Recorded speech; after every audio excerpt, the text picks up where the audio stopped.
É pro teu bem, meu amigo. Tomar as decisões difíceis, focar no longo prazo, fazer o que tem que ser feito. É pro teu bem, eles diziam. E só depois de muito tempo fomos perceber que os nossos pais tinham razão.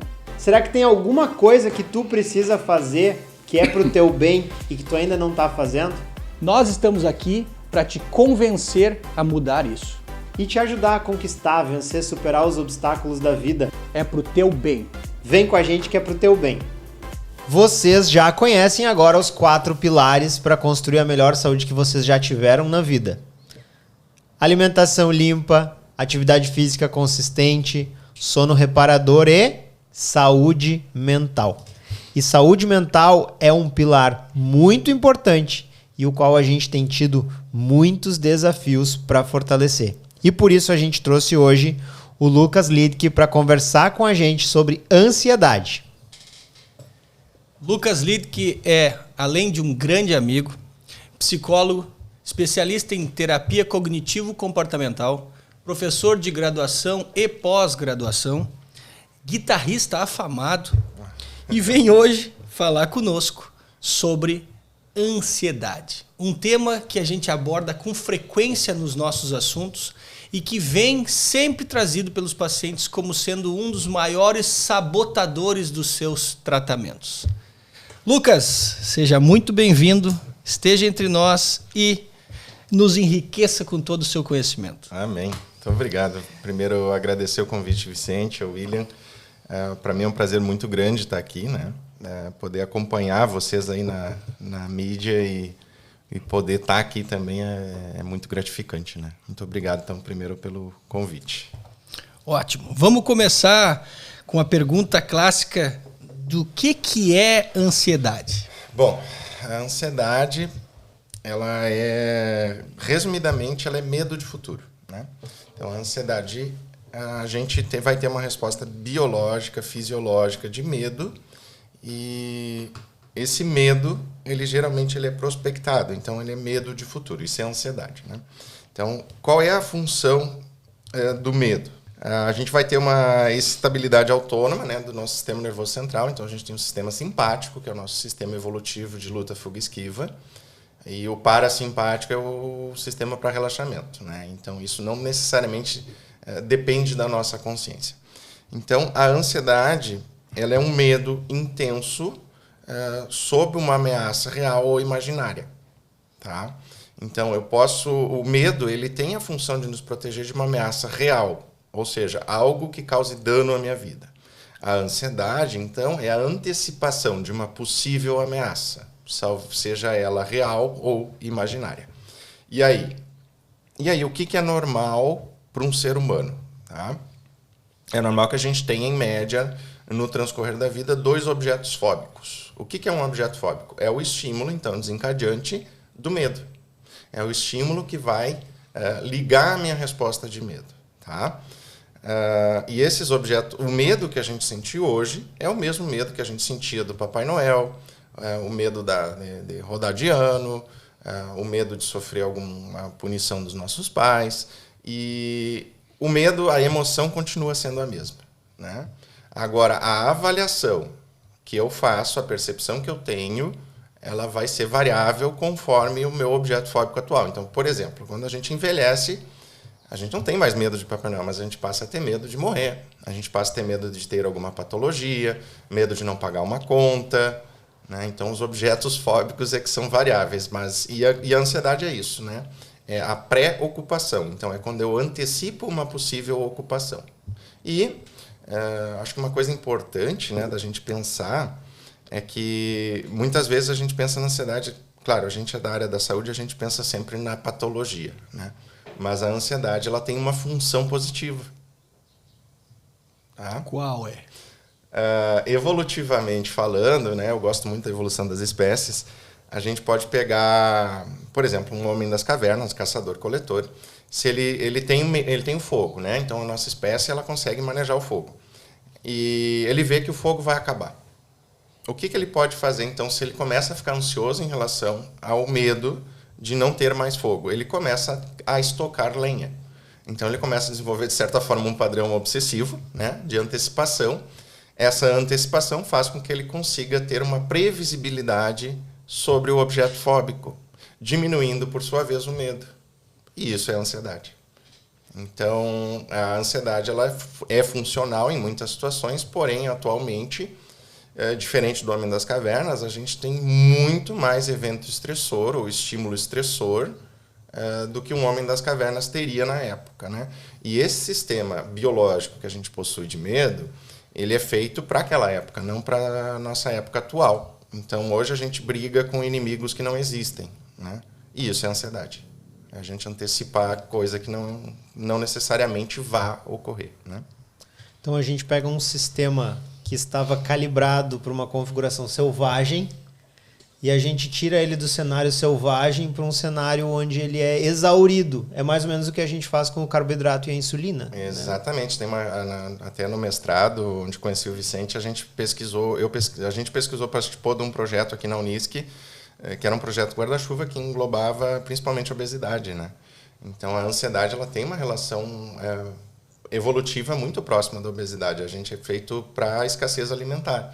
Então, hoje a gente tem abundância alimentar e hipercalórica, né? A ansiedade é o mesmo princípio. A gente vai ter, então, um sistema evolutivo de alarme, de alerta, que hoje ele toca muito mais que o necessário, né? Resumidamente. Assim. E, Lucas, uma pessoa sentir ansiedade em dados momentos da sua vida, então, é algo absolutamente natural. Natural, esperado e saudável. E quando que a ansiedade se torna, então, patológica? Tá. Vamos lá. A ansiedade patológica, né, é quando a nossa resposta de medo ela perpassa o que é esperado para a situação ou para o momento, né? Tem uma questão que a psicologia conseguiu responder, né? 80% do fluxo dos nossos pensamentos vai ser negativo. Então, se eu quero pensar de forma positiva, mesmo que eu queira, eu não vou conseguir. Eu vou ter 80% do fluxo é negativo. Por que disso, Lucas? Preservação de espécie. Quanto mais evento negativo eu prevejo, melhor para minha adaptação ao meio. Mas tu te protege. Mas tu vai te proteger. Então, a ansiedade normal é aquela que é adaptativa e me traz um resultado positivo. Então, eu tenho uma prova, eu fico ansioso. Essa ansiedade me motiva a estudar. Agora, se eu tenho uma resposta de sobressalto maior do que isso, eu posso ter uma crise de pânico. Eu posso ter um ataque de pânico. Ou seja, eu ligo o meu sistema de alerta, meu sistema biológico evolutivo, e isso passa, então, a fazer com que eu trave. E aí, uma questão interessante também, além do fluxo de pensamentos, a gente tem comportamentos filogenéticos. A gente tem comportamentos de espécie. Quais são eles? Luta, fuga, esquiva e congelamento. Tanto a nível emocional quanto a nível comportamental, essas respostas também são observadas em grandes mamíferos, né? Além dessas respostas emocionais. E isso é que vai fazer com que a gente se adapte ao meio. Então, quando eu tenho muito medo da prova, eu posso ligar o meu mecanismo de luta e fuga. Eu vou querer fugir, eu não vou querer enfrentar. Aí eu começo a ter palpitação, taquicardia, tenho a crise de pânico e acabam, muitas vezes, não fazendo a prova, evitando. E aí a gente já sabe todos os efeitos da ansiedade, né? Então, a ansiedade normal é a que me traz um resultado positivo, seja ele qual for.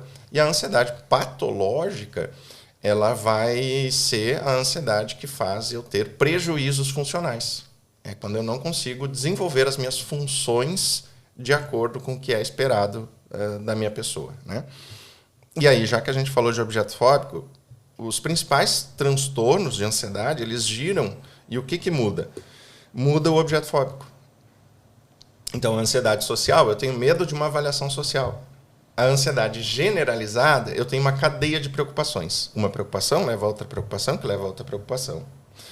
Outros dois grupos diagnósticos que a gente tem também é o TOC relacionados e o transtorno de estresse pós-traumático e relacionados também a estressores, né? Então, esses três grandes grupos diagnósticos são os transtornos ansiosos, o TOC e o TEPT, né, que a gente chama, eles vão ter como base biológica o medo.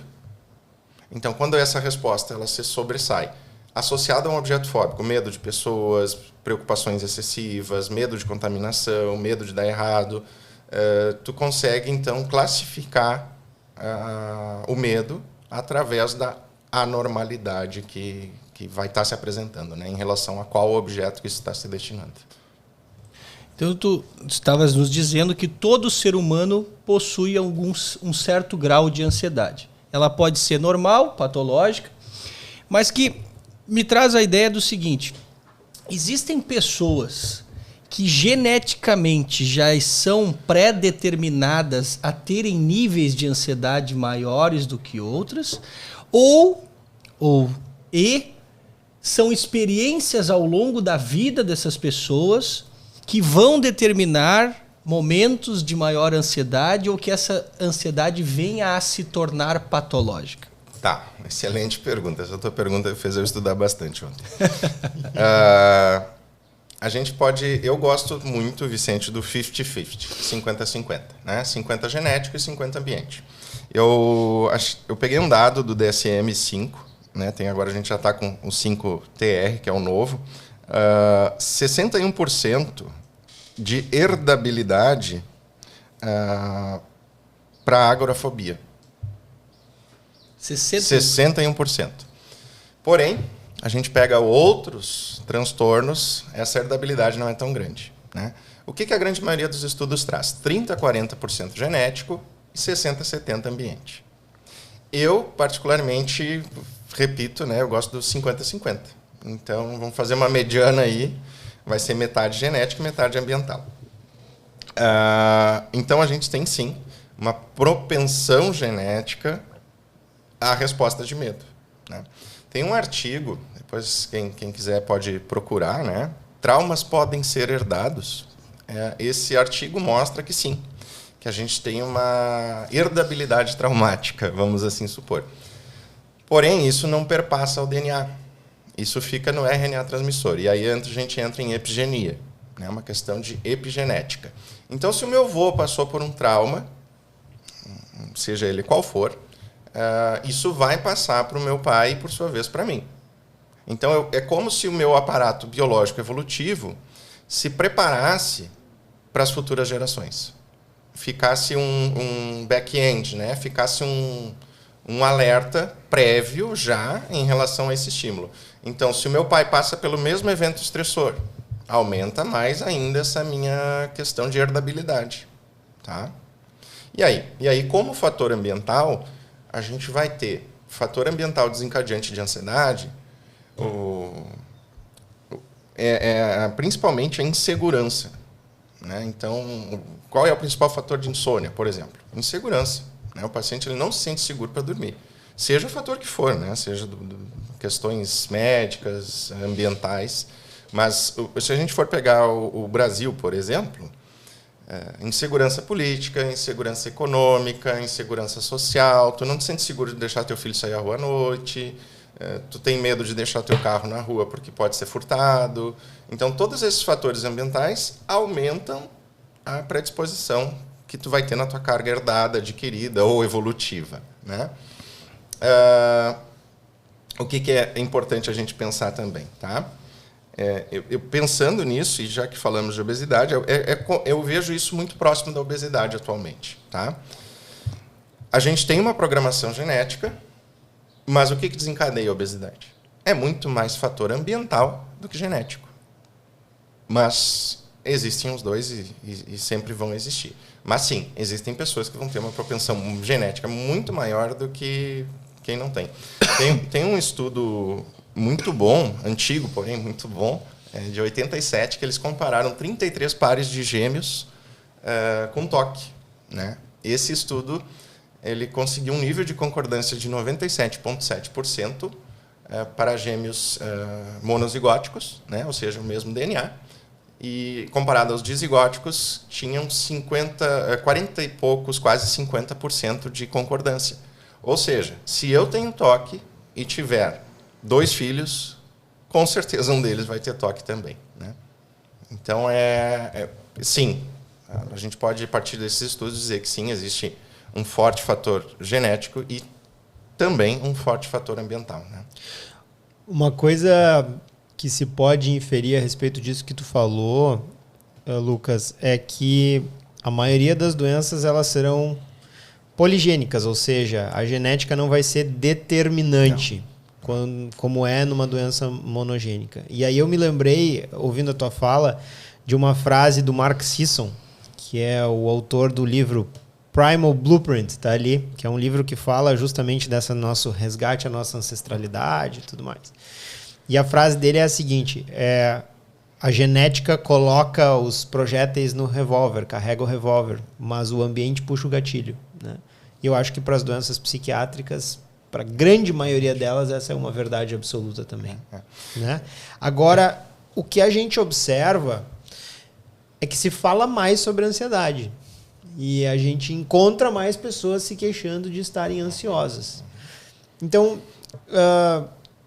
existem estudos que demonstram que a incidência e a prevalência de ansiedades são maiores hoje em dia.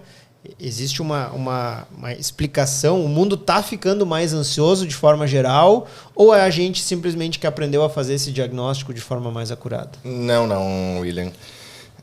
Essa é uma outra pergunta que eu também fui pesquisar ontem, fui estudar, né?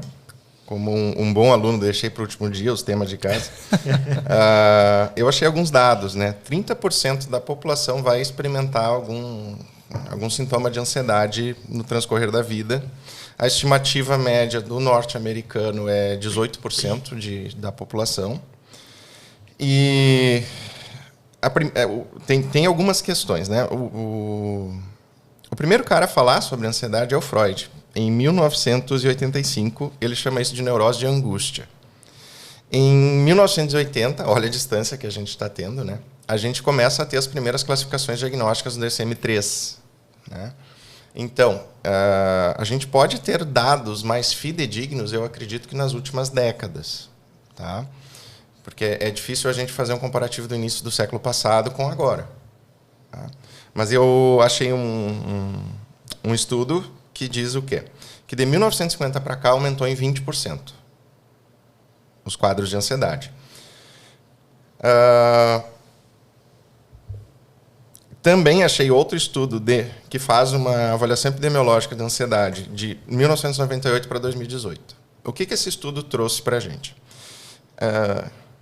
Homens e mulheres dos 18 aos 34 anos, de 1998 para cá, a ansiedade praticamente duplica de tamanho.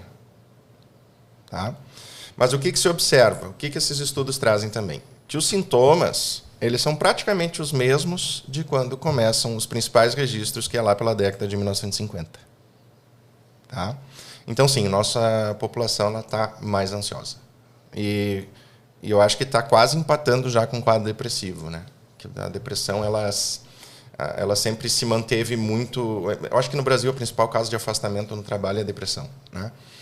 E qual a hipótese para, então, a depressão ser uma epidemia, uma pandemia, né?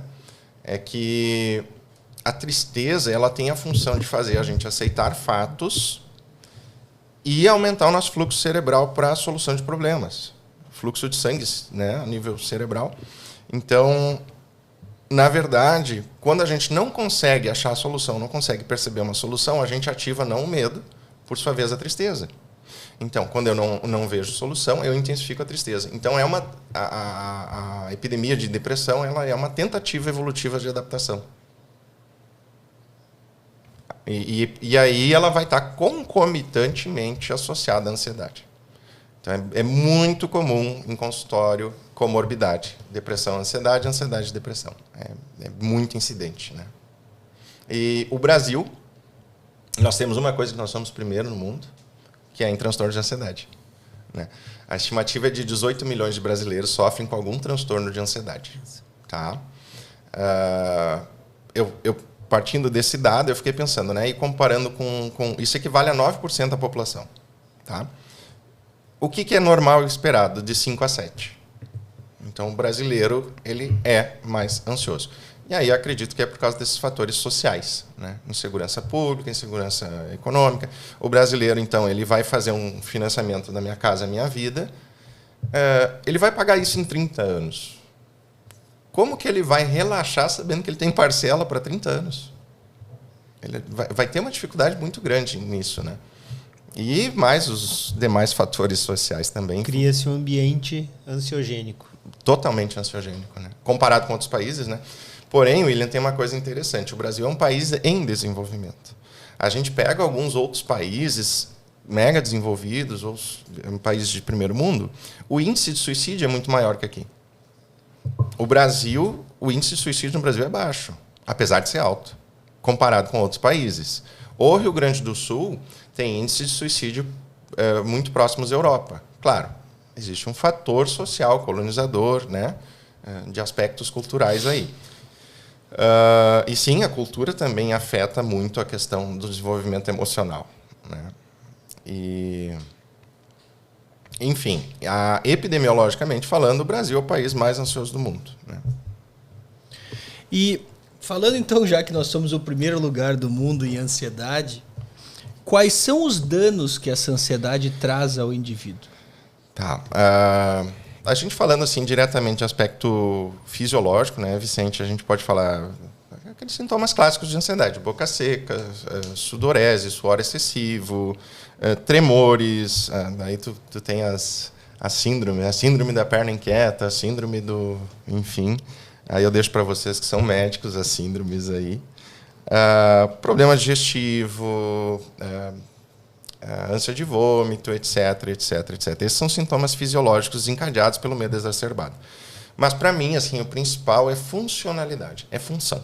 O paciente ele perde função. Ele não consegue trabalhar, ele não consegue dormir. Por sua vez, isso acaba acarretando numa dificuldade alimentar. Enfim, para mim, o principal, não só na ansiedade, mas em qualquer transtorno psicológico ou psiquiátrico, perda de função. E isso a gente observa com frequência, tanto eu como ele, nos nossos consultórios, exatamente isso. A ansiedade fazendo influência como um limitador. A gente usa o termo de limitador ou sabotador dos seus objetivos, né? Pessoas que não conseguem concluir, não conseguem evoluir nos seus planos, nos seus projetos, nos seus desejos, porque são limitados por essa ansiedade. Né? Então, são danos que vão levando isso, claro, cronicamente, não é algo só agudo, porque a solução se apresentaria mais fácil, mas então, cronicamente, essas pessoas vão se tornando mais ansiosas e aí, como tu disseste antes, um casamento clássico com a depressão. Né? A ansiedade vem a levar a uma depressão, porque o insucesso leva a essa questão e aí a tristeza que vem junto. Isso. E o contrário também, né, Vicente? A depressão que leva à ansiedade. Tá. Sim, no meu consultório é muito comum a ansiedade, né? Eu imagino que para vocês também. O que a gente tem que entender, né? Eu gosto de dizer que é a gente tentando se adaptar ao mundo. A gente tenta se adaptar ao mundo, não, de certa forma não consegue. E aí que passa a ser patológica a ansiedade, né? Então, a ansiedade ela aumenta para fazer com que eu enfrente. Eu não consigo enfrentar. Esse inimigo ele é muito mais imaginário do que real. Eu vou entrar em estresse. Entrando em estresse, aí a gente tem as famosas fases do estresse, né? O alerta, a resistência e a exaustão. Eu começo, então, a não ter... Eu entro em alerta, não consigo enfrentar. Eu vou começar a resistir em função do objeto fóbico do qual eu estou temendo. Até o ponto da exaustão. E aí é na exaustão que o paciente ele vai desenvolver as ites, né? A gastrite, a renite, a sinusite. Todas as ites possíveis geralmente podem estar associadas a esse fator, né? Eu acho interessante também a gente pontuar, né? A gente falou de emoção de medo. Emoção é biológica evolutiva, tá? Muita gente confunde, né? E sentimento, o que é sentimento? O sentimento ele depende da minha percepção. Tá? Então, eu tenho medo de alguma coisa. Mas eu sinto medo. Existe uma diferença aí. Né? É que nem fome. Eu sinto fome. Mas quando eu tenho desejo por um alimento específico, não é fome. É emocional, psicológico. Né? Então, legalmente, a gente fala, isso é fome psicológica. Quando que é fome psicológica? Quando eu tenho desejo por algo específico. E quando eu digo eu sinto medo, eu estou relatando sensações fisiológicas de medo. Mas talvez eu não estou emitindo a resposta de medo. E isso vale para as demais emoções também. Né? Então, eu digo que eu me sinto triste, mas talvez eu não estou emitindo a resposta fisiológica de tristeza. Né? E é aquela coisa. Eu tenho sede, eu tomo água, eu sacio a sede. Mas eu também posso tomar uma cervejinha, por prazer. Eu não preciso estar com sede para sentir algo. Né? E essa é a distinção entre emoção e sentimento. Sentimento sempre já vai ter algo, alguma aprendizagem associada, né? Algum conteúdo já vai estar associado a isso. E eu imagino, então, que nos consultórios de vocês, a ansiedade vem nesse aspecto, né? Talvez uma cobrança do paciente, uma dificuldade em relação ao que está acontecendo, ao próprio exame médico, ao próprio processo cirúrgico. Né? Então, se eu não me sinto seguro com o meu cirurgião, acho que nem convém fazer cirurgia. Né? Acho que o principal que tu tem que ter na relação com o teu profissional de saúde é segurança. Né? Que esse profissional te traga segurança. Sabe que eu acho fantástico estudar a biologia, porque os sistemas orgânicos, embora a gente não consiga identificar exatamente como, eles seguem um padrão de comportamento. Né? Então, eu estou aqui ouvindo o Lucas falar e eu estou pensando na minha paixão, que é o metabolismo. Né? E talvez a maior alteração que a gente encontre no metabolismo hoje seja a resistência insulínica. Como que é a resistência insulínica? O indivíduo consome mais carboidratos do que ele foi configurado na natureza para consumir. Ele acaba fazendo com que uma resposta que é absolutamente normal, que é o aumento da insulina que ocorre com a ingestão de carboidratos, se torne muito frequente e acaba evocando um estado que a gente chama de hiperinsulinemia, que é onde a insulina fica muito alta. E aí começam a ocorrer alterações metabólicas nesse indivíduo, uma delas o acúmulo de tecido adiposo de gordura. E eu estava aqui pensando como é semelhante, né? A gente tem um buffer aí, um sistema onde a ansiedade tem sua aplicação fisiológica. Ela vai fazer eu me antever a riscos e eu desenvolver comportamentos que vão tentar mitigar esses riscos ou então evitar com que eles recorram. Mas aí a gente entra numa sociedade onde a gente tem muitos riscos que a nossa mente detecta com os quais a gente não consegue lidar. E aí eu estava pensando, ok, quando o indivíduo desenvolve resistência insulínica, eu reduzo o carboidrato, eu reduzo o estímulo à insulina e eu consigo ter bons resultados. Como que eu vou reduzir os gatilhos de um indivíduo que se sente ansioso? Então, partindo para a parte de comportamento, Lucas, ok, a gente tem um aumento na prevalência de ansiedade, a gente sabe que esse é um sistema fisiológico cuja sociedade moderna exige demais, mas o que a gente pode fazer por essa pessoa? Quais são as linhas de tratamento que existem para esse indivíduo? Aí tem bastante coisa já, né, Willy?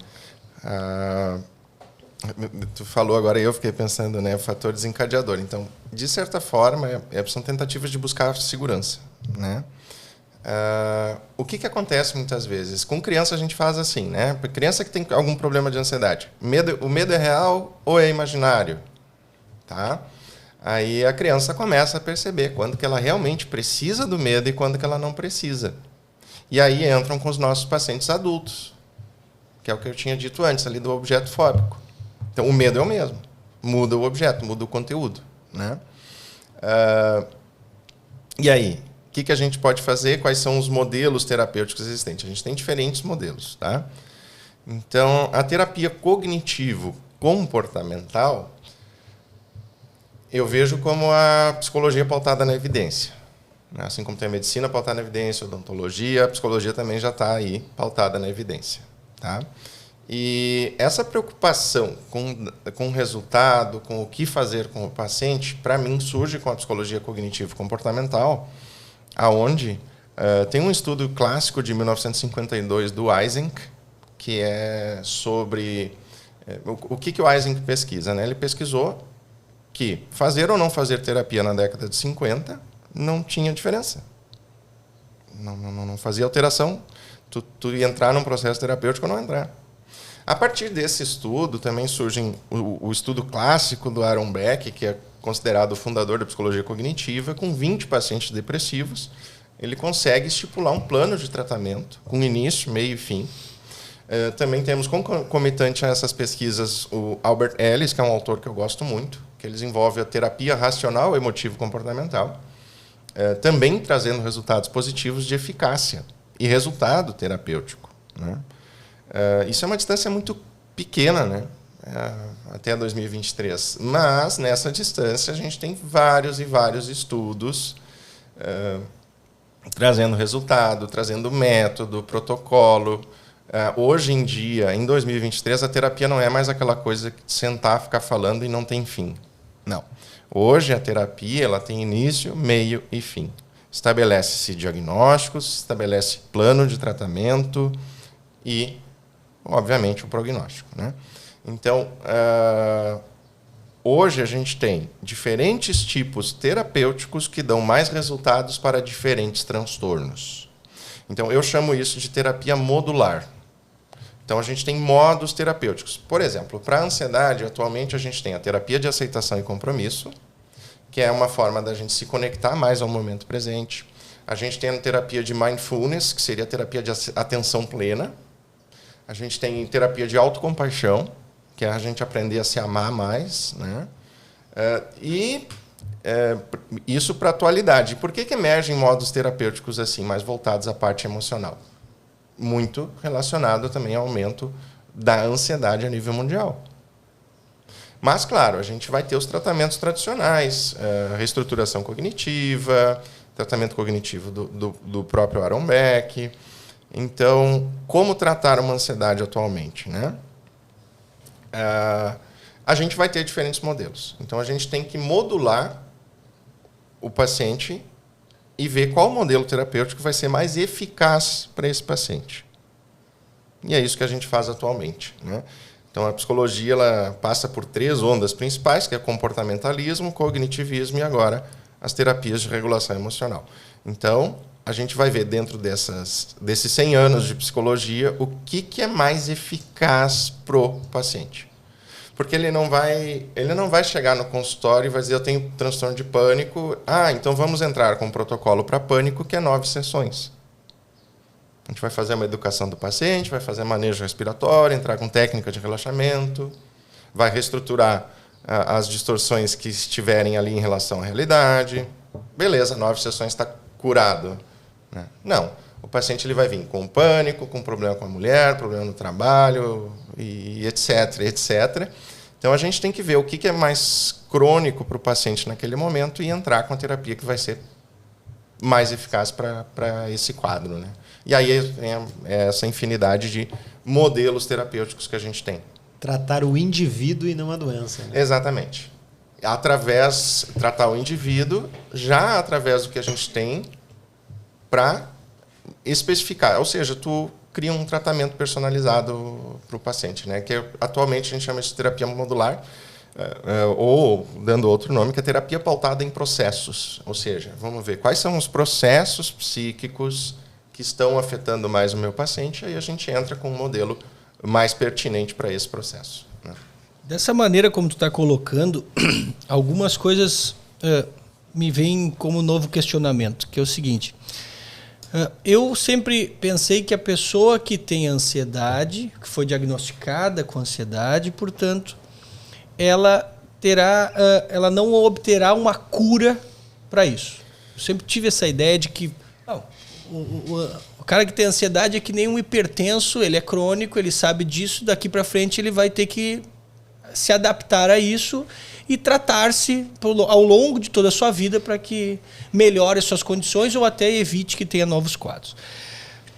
Então, existe cura para a ansiedade ou isso seria um status crônico que essa pessoa vai sair daquele momento de maior agravamento, de maior crise e dali ela vai, ao longo da sua terapia, aprender a controlar seus fatores desencadeadores de ansiedade e aí sim ela obteria, vamos dizer, uma adaptação, mas não uma cura. Isso, exatamente, Vicente.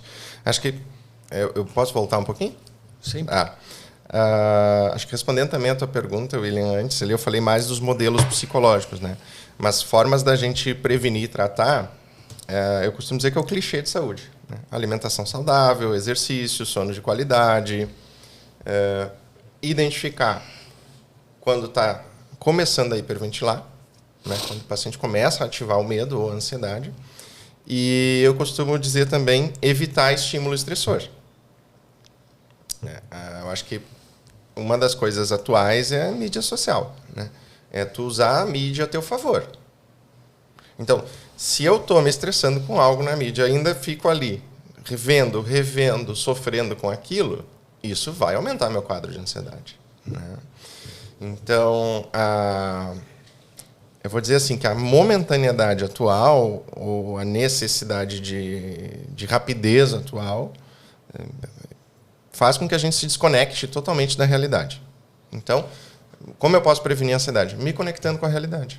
Me conectando comigo mesmo, me conectando com meus amigos, com afeto, conectado com o momento presente, né? Então, acho que seria mais ou menos um complemento à tua pergunta. Bilieri, nessa parte, tu encaixa essa resposta do Lucas antes da pergunta do Vicente? E, Vicente, acho que tu refaz a tua pergunta dele? Refaço. É melhor, eu acho, porque a gente saiu do roteiro. Perfeito, não tem problema nenhum. Não, estamos gravando por isso. Lucas, ouvindo vocês falando e as respostas que tu nos deste até esse momento, eu fico pensando no seguinte: ansiedade, é possível que ela venha a obter uma cura, ou a abordagem que se deve entender, o paciente deve entender, é que esse quadro de ansiedade, ao longo de um tratamento com psicólogo ou após um tratamento com psiquiatra, com a medicação, que ela saiu daquele status ansioso, crise, o que ela estava, e aí ela acalmou, retornou para o seu normal ou próximo disso, ela venha a aprender a controlar os seus fatores desencadeadores de ansiedade, e aí sim ela venha não a ter uma cura, mas ela venha a se adaptar e aí a se prevenir do que seriam crises, o que seriam fatores que trariam um prejuízo à sua função. É perfeito, é exatamente isso, né, Vicente? A grande maioria dos pacientes não quer mais sentir ansiedade, o que é esperado, né? A gente não quer se sentir ansioso, a gente não quer se sentir mal, mas é exatamente isso. O paciente, ninguém vai se livrar da emoção biológica do medo. A gente vai continuar sentindo medo. Por quê? Porque o medo é necessário. Então, é exatamente isso. A gente tem que fazer o paciente se adaptar ao medo, se adaptar de uma forma mais saudável ao ambiente, à sociedade, a si mesmo, né? Essa é a função da memória, né? A memória tem a função de nos proteger. A memória ela tem função de aprender, proteger e nos ligar o alerta em função de algo. E aí entra o medo, entra a ansiedade. Então, o paciente ele não vai se livrar da ansiedade. Ele tem que aprender a manejar a ansiedade. E é exatamente o que tu falou. Entender o que desencadeia, quais são as aprendizagens prévias que esse paciente possui, né? E isso tudo é o que a gente faz dentro do contexto terapêutico. A gente vê o que o paciente tem internalizado de aprendizagem em relação ao medo. Então, a gente faz o paciente ele reavaliar a própria sensação fisiológica, a própria resposta de medo, o que ele pensa em relação ao objeto fóbico, né? Por quê? Porque o medo, a gente tem uma ativação amidalar. O paciente ele não tem consciência da ativação do medo. E esse é um princípio evolutivo. Por quê? Porque eu preciso agir mais rápido do que pensar. Então, a gente tem uma herança evolutiva biológica a nível amidalar. E o paciente que sofre com algum transtorno de ansiedade, ele não consegue desativar a resposta amidalar emocional. Então, através de técnicas de respiração, de manejo respiratório, e o que a gente falou, também exercício, sono de qualidade, segurança, evitar eventos estressores, seja a nível social ou a nível digital, né? Isso tudo vai auxiliar com que eu consiga manejar a minha ansiedade. E é exatamente essa ideia, né? Eu fazendo mais uma vez a analogia em relação à obesidade. O gordo ele quer fazer dieta, ele quer emagrecer, mas ele quer voltar a comer o que ele comia antes, né? Ele não quer parar de comer. E é isso que a gente tem que entender. É reeducar a alimentação. Então, eu vou reeducar a minha relação com a minha ansiedade. E aí, eu consigo ter uma boa resposta ansiosa em relação ao que estiver por vir, né? Perfeito. Lucas, eu acho que isso fecha o que a gente precisava abordar sobre a ansiedade aqui. Eu acho que tu trouxe alguns insights poderosíssimos que o público com certeza vai poder aplicar na sua vida. E eu queria que tu fechasse esse podcast falando pra gente, em primeiro lugar, quando é que uma pessoa que escutou aqui e se identificou com um estado mais patológico de ansiedade deve buscar ajuda, e também deixasse as direções de onde as pessoas podem te encontrar para te ouvir falar um pouquinho mais sobre isso. Bom, eu até tenho mídia social, mas uso muito pouco, né? Então, eu praticamente... Tá tentando evitar a ansiedade? Evitando a ansiedade, exatamente. Me expor um pouco menos para não ativar tanta ansiedade. Então, assim, né, a pessoa que tiver interesse pode me procurar, pode mandar uma mensagem através das mídias sociais. Para mim não tem problema nenhum em relação a isso. Olha, o que a gente pode dizer, né? Que a pessoa procure profissional qualificado, né, William? Mais uma vez, a gente no Brasil tem que falar isso. Porque, infelizmente, o brasileiro gosta do que é fácil, né? Ele gosta daquilo que é mais fácil, mais barato. E aí ele vai na cartomante, bota búzios, vai na igreja. E aí depois ele vai chegar lá. Então, quando a coisa já não tem mais para onde correr, não tem mais o que fazer, aí vai acabar procurando o profissional. Agora o cancelamento vem. Né? Bom, os guri editam depois. Aí... Não, isso vai ficar. Não, ótimo. Tá. Agora o candomblé também faz parte do tratamento. Sim, exato. Não, tratamentos alternativos, né? Mas, voltando à tua pergunta, né, William? Onde o paciente deve procurar? Profissional qualificado, barato sai caro. Né? Então, o brasileiro ele gosta do que é mais fácil. E não existe isso, né? Existe tratamento, existe a aprendizagem do paciente. Não tem atalho. Não. É fazer o que tem que ser feito de forma adequada. E por quê? Né? Para os meus alunos eu digo assim, por que a gente toma aspirina? A gente não questiona a fé da aspirina. A gente toma porque funciona. Então, a gente tem estudos, a gente tem pesquisa, a gente estuda, e está ali, né? Se eu fizer, vai dar resultado. O tratamento que é cientificamente demonstrado, comprovado, se eu fizer ele, vai dar resultado, vai funcionar. Né? E é isso. Né? O que o paciente tem que entender é que vamos supor que ele está na rua e começa um tiroteio. Agora eu vou respirar, eu vou tomar o Rivotril, eu vou me acalmar. Não. Né? Eu tenho que entender quando que essa ansiedade funciona e quando que ela não funciona. Tá? E aí, no fim, acabamos não falando, mas os estudos também mostram que o combinado sempre é o mais pertinente, né? A medicação e a terapia. Então, o que eu posso dizer para os pacientes? Procurem profissional habilitado. Procurem psiquiatra e procurem psicólogos que estejam devidamente cadastrados, habilitados e atualizados, né, também. Eu acho que é importante.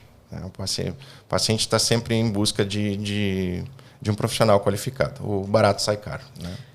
E lembrar que não existe nenhum cenário onde a gente possa simplesmente abrir mão de um dos pilares da nossa saúde. Então, enquanto a nossa saúde mental não for nossa prioridade, certamente a gente não vai conseguir a composição corporal que a gente espera, o padrão de sono que a gente espera, todos aqueles outros benefícios que uma saúde forte e vigorosa proporciona. Muito obrigado, Lucas. Muito obrigado, Vicente. Nos encontramos no próximo episódio do É Pro Teu Bem. Até mais. Fica com a gente. É pro teu bem.